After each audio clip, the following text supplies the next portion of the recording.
Okay, so this gadget is my new best friend. And that's not just because I don't have any real friends. This thing is absolutely amazing. This is the Roborock Q7 Max Plus. Now this is a robot vacuum from Roborock and it is amazing. Now Roborock are one of the leading names in robot vacuums and some of their robot vacuums are absolutely mental with some of the features and crazy things that they can do. Now today we're going to be looking at one of their more affordable but still pretty awesome robot vacuums. And we're going to be testing it using the Gadget.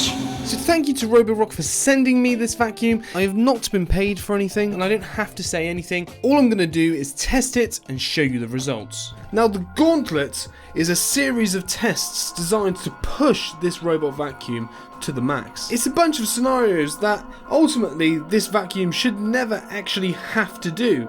But if it can do it, well then it can do anything. But before we go into it, let's have a look at the contender. So with the Q7 Max Plus, we have a few different components to look at. So first of all, we have the robot vacuum itself. As you can see on top of the vacuum, you do have some control buttons. You have this protrusion which holds the LiDAR sensor used to scan the room. You have a bumper and some sensors at the front designed to be able to detect obstacles. You have this little whirring blade thing that is designed to sort of push things into the path of the vacuum. And then you have this flap at the back which holds the dust canister as well as the water component all in one. Oh yeah, did I not mention, it's not just a vacuum.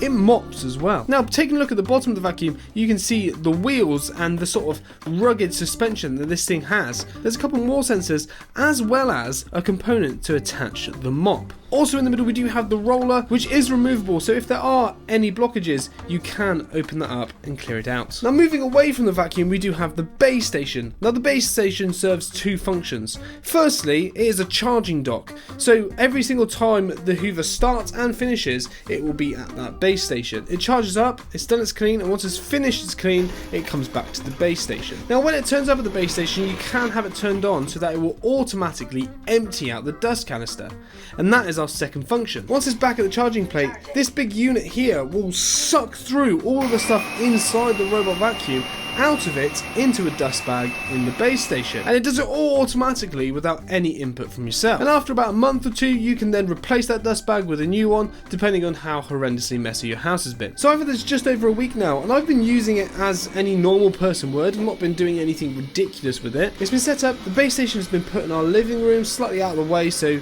the kids aren't going to walk into it, and I have it scheduled that every single evening after we finished our sort of tidying after dinner, it should go round and hoover up. Now because I have two young kids, the house does get quite messy quite quickly, so things like crumbs tend to appear almost instantly. So as and when needed, I also just occasionally switch it on and it goes off and does its thing. And I've got to say, this thing is amazing. It's absolutely changed my life. Now I review a lot of tech and a lot of gadgets, and this is something that I haven't had before, and ultimately it is so good. Genuinely, my floors have never been cleaner, but that isn't a good enough test in my opinion.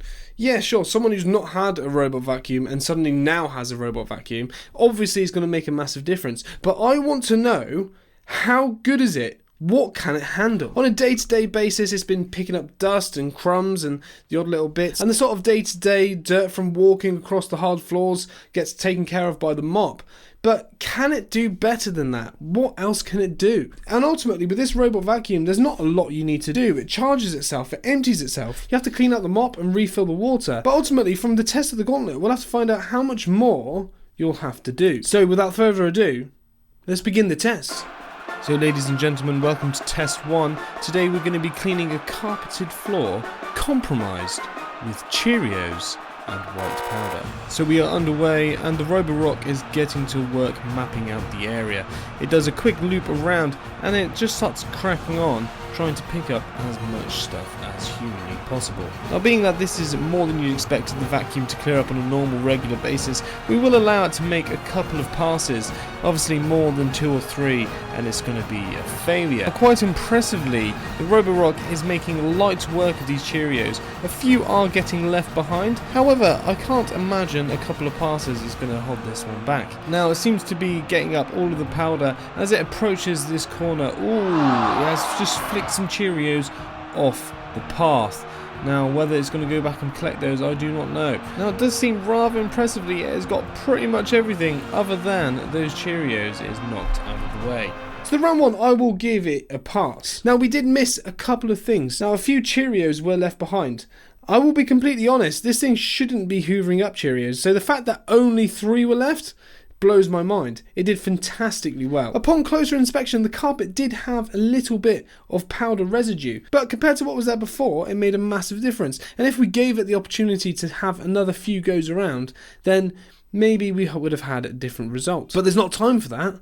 On to round 2. So once the vacuum's gone round your house and mapped out all of the different rooms using the sensors on board, you can then go into the app and you can set zones. So if you have a room that is carpeted and you don't want that to be mopped, obviously, you can set it as a no mop zone. If there's an area where the vacuum's going to get stuck or clean up some stuff that you don't want it to clean up, then you can set up no-go zones on the app too. And in order to do the test, instead of selecting a full clean or a particular room clean, I did another thing you can do, which is select a zone clean. So you can map a particular zone on your device and you can select it to clean that particular place. So we've had some spillages here and I selected that area to be cleaned. We have 4 substances that have made their way onto the floor. We have hard, undiluted children's squash. We have the residue of a good old cup of English breakfast tea. Exhibit C is what happens when you've had 1 too many glasses of wine. And our 4th substance is some vegetable sauce. Now, in order to make this test slightly more lifelike, I wanted to make sure that these substances weren't freshly added, because then they'll clean up straight away. So I allowed them to sit and ponder their own existence. And once they had dried, it was time to begin the test. So straight into the second test, and the Roborock is not messing around. It quickly maps out the area it's going to clean and then cracks on to work. With just 1 pass, it makes a pretty good effort on the first 2 areas, but it takes out the squash and the tea in 1 swoop. Now you can set the vacuum to do the zone you select multiple times in a row, and I did that here. And as you can see, it's cracking straight back on with the next go, and it's taken off most of it. And then with a 3rd pass, that's pretty much cleared the entire area. And ultimately, as I'd already set it up to keep going, that is exactly what it did. But it didn't really need to. It has sorted that out with not much fuss. On to round 3. Now, in theory, round 3 is simple. Similar to what happened in our carpet test, all we have to do is collect the residue that's been left. However, despite our white powder being dispersed fairly thinly across the floor, once that's piled into one place, it's a surprisingly large amount of powder. So how well is it going to go? We'll have to see. Ladies and gentlemen, welcome to the living room, the venue for our 3rd test. As you can see, the judges have gone round and inspected the test thoroughly to make sure the powder has been spread evenly. Now, the Roborock commences its cleaning protocol. Jumping straight out of the gates, it heads on and tries to map the area. It approaches the first obstacle and quite easily works its way around. So far so good, the large obstacles have been taken care of and very, very little powder to be seen on the places where the Roborock has been. After completing its first loop of the area, it begins its side-to-side cleaning. Now, it is certainly worth mentioning that initially the vacuum is only going to be using the vacuum element of its arsenal. We will then move on to a mop later on once the majority of the debris has been cleared. So the Q7 is approaching the first obstacle and oof, takes a bit of a hit but keeps going, notices it's in the way and decides to move around it.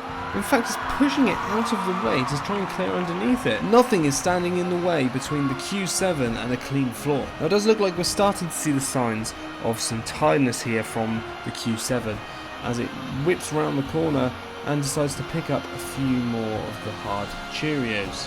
Now we are seeing a little bit of debris being left, but it is still making a pretty good effort and still picking up quite a bit.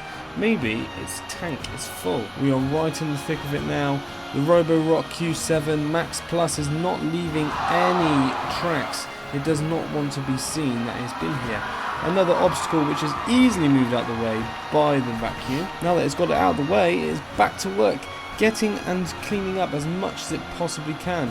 You can see the whirring, spinning blades getting involved as much as they possibly can, flicking that flour into the chamber. Now here we have another obstacle expertly dodged around by the vacuum, and it goes around and picks up the remainder of that massive pile of white flour. Now honestly, after the first round it wasn't looking too promising, but after a quick rest stop we were ready to crack on and finish the job.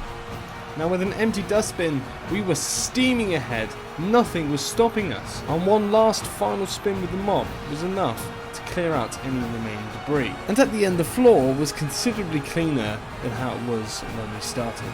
On to the final test. Now we needed a real life scenario that was going to really challenge this robot vacuum, and it needs to be something that, if it succeeded, I knew that this robot vacuum would not be something to be messed around with. And luckily I have children, and my wife knows how to make spaghetti bolognese. And anyone who's had a 2-year-old and a 3-year-old knows that they can be particularly messy eaters. So luckily, without fail, my kids stepped up to the occasion and created a challenge for the robot vacuum, something that I personally probably wouldn't have allowed the robot vacuum to go. But I'm not here to have fun.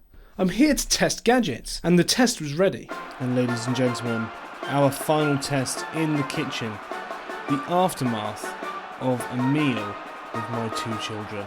It is an absolute disaster in here. Spaghetti stuck to the floor, cheese, bolognese.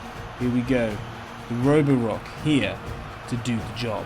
So we are straight in solo vacuum mode, no mop, trying to get as much debris in as possible before we start cleaning the floor. The vacuum expertly navigating the legs of the table and chairs, and we are going around the room trying to map out the area we need to clean. Now, as a surprise to me, the vacuum is absolutely smashing the spaghetti. Even though it is wet and is stuck to the floor, it is picking it up with no issue. It's going expertly navigating around all these legs, getting every little last piece of debris it can get its hands on. Now, I've got to say personally, food and vacuums don't normally go hand in hand. I'm not that much of a fan of putting something that can go mouldy inside a vacuum, but when needs must. Now here, just narrowly avoiding that little piece under the door. What a shame, didn't quite get there, but it is still going around. Maybe we can get back on a second pass. Now that the first pass is over, it has done a very impressive job. The job isn't done yet, there is still a fair bit of debris, but as you can see inside the container, it has collected a significant amount of spaghetti, cheese and other things.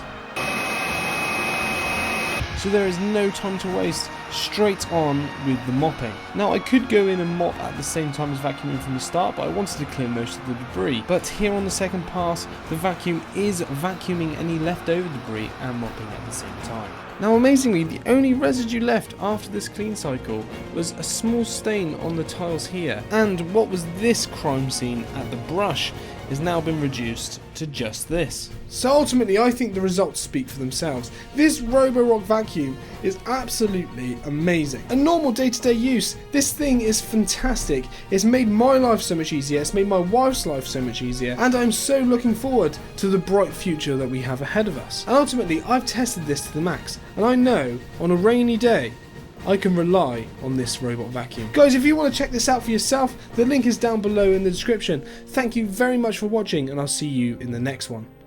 Whoop!